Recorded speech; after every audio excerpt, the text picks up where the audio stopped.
Let's take a look at all the external buttons and ports of our Sony A9 so you know what they are and what they do. The most important button on your camera is the shutter button, and as on most cameras, this is a two-phase button, meaning it has two depths of activation. The first is a halfway depression, which you are going to feel as a spongy resistance. This is going to focus the image depending on where your focus square is on your viewfinder or your monitor. Pushing it down all the way is going to take the picture. I cannot stress how important it is to train your finger to know the physical feeling between these two positions, because it is the difference between focusing and shooting within just a couple millimeters. This is also critical when you need to get focus lock and recompose and then shoot.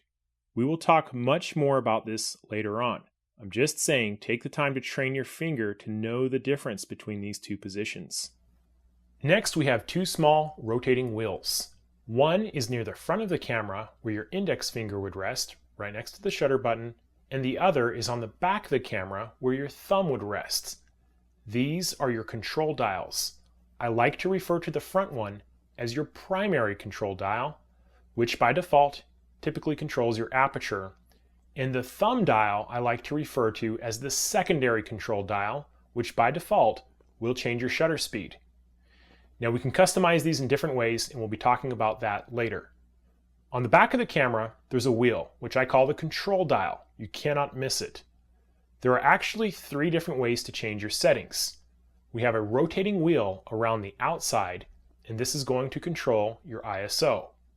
There is a hidden directional pad on this wheel, meaning that when we push up, down, left, or right on the rotating wheel, it will move our selection in the menu and allow us to choose different options. In the middle of this wheel, there is a selection button. Think of it as an enter or return button on a computer. This controller is going to be extremely useful when going through the different menus and making choices. I use it instead of using the primary or secondary selectors.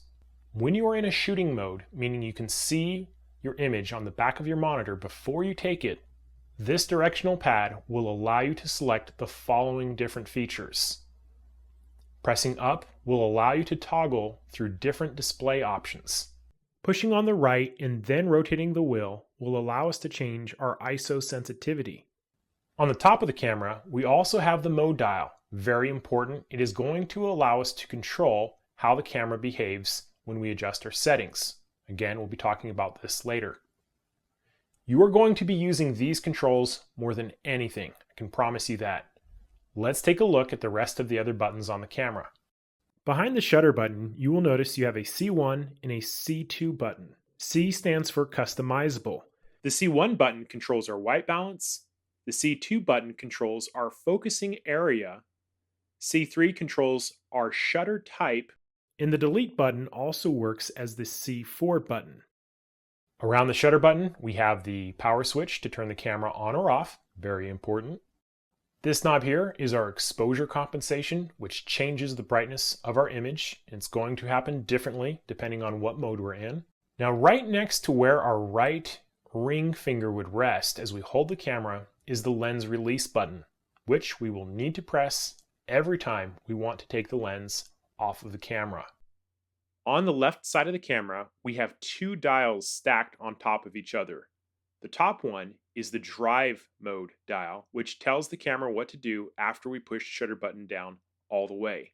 And at the base of this, we have the auto focus mode selector, which is what kind of focusing mode the camera is using. Both of these controls have a lock button, which needs to be pressed before we can rotate it. Our back monitor is also touch sensitive, and this is best used when changing our focusing squares.